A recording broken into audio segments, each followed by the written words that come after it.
Well, it's mid-August, and as part of our edible and medicinal plant series, this is a perfect time to talk about one of my favorites, and that's staghorn sumac. We have one right here. Staghorn sumac is a tree, and it gets these pods in early August, and they start turning a deep, dark red color. Let me see if I can grab this. Show you a little better what these fruit berries look like. They're kind of fuzzy, like this. The name actually comes from Aramaic, and the Aramaics weren't that creative, so in Aramaic, sumac means dark red.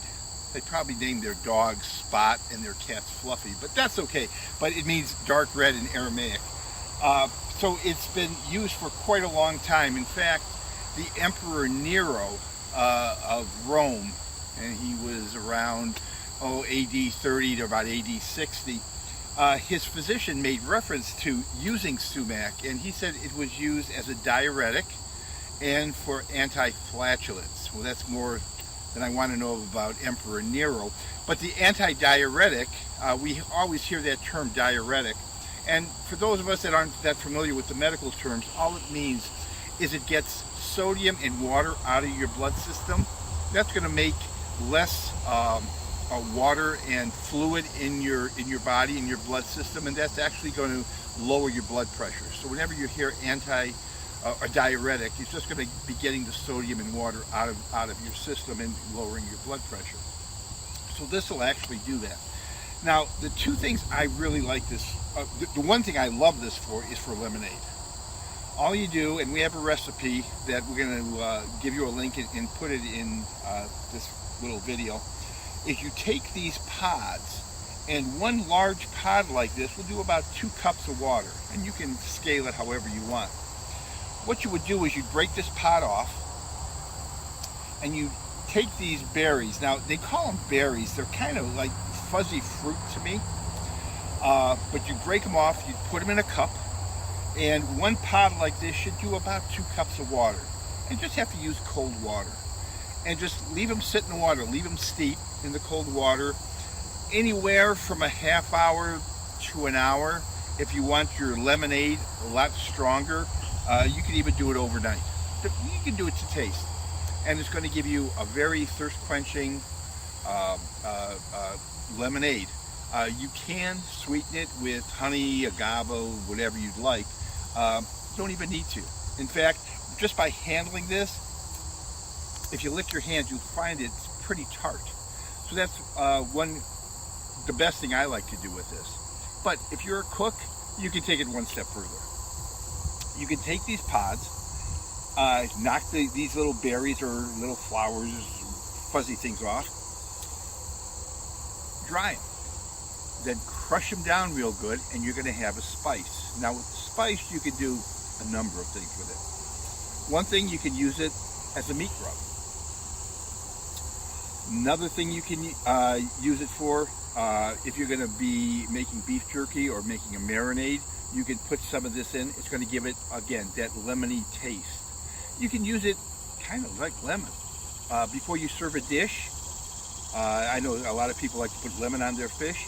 You can just take this, if it would be in a shaker, sprinkle some on, so you have a nice white fish. You're going to have some red on there. It's going to make the presentation a little nicer, and you're going to get that good lemony taste. Tastes a little bit different than just putting lemon on, and probably impress your guests too. Now in our classes, sometimes for lunch we'll have hummus. You can take this ground sumac and put it in the hummus to flavor it. So there's a lot of things you can do with the ground spice. So if you want to make the lemonade, you have to make that in August, which is perfect because we have pretty hot days in August here in Ohio. But if you want to use it throughout the year, you're going to have to take these and dry them. Now for the health benefits of sumac, there's several. First of all, an analysis of this little pod will give you 70% carbohydrates, 20% fat, and around 5 to 10% protein. Now, The carbs, you know, that's going to give you your energy. But the fats are the good fats. They're going to be the fats that are going to be heart healthy, and they're also going to be the fats that are going to be helping your cellular walls build up stronger and more flexible. And that's what we want. Another thing, there are trace vitamins in here. You're going to be getting some vitamin C, vitamin B6, vitamin B2, and vitamin B1. But those aren't the real main benefits of this.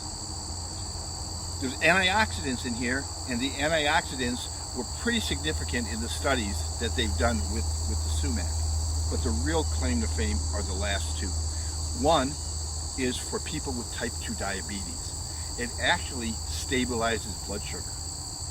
Some cases, for people, it'll lower their blood sugar. So if you have type 2 diabetes, just drinking the lemonade in August isn't going to do it. You're going to want to take this, dry it, and use it year-round.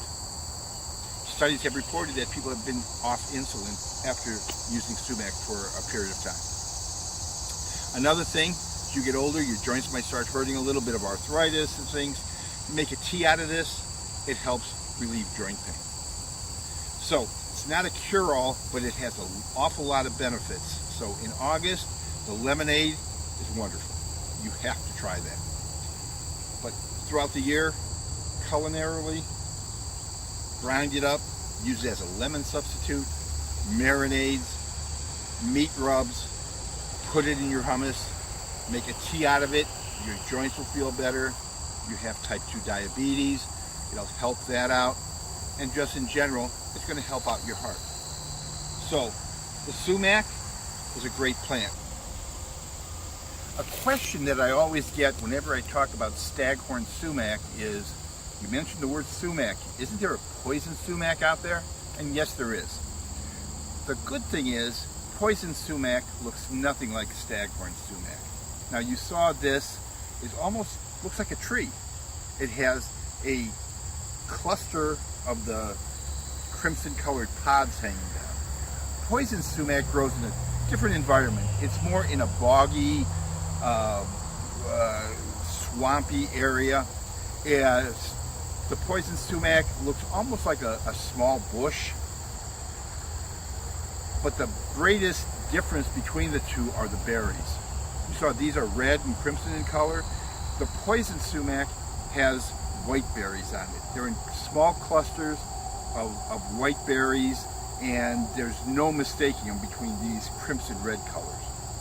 Now, if you did get into poison sumac, what's going to happen is you're going to be getting a rash similar to poison ivy or poison oak. But there's no reason you should even be getting into poison sumac because they look so different.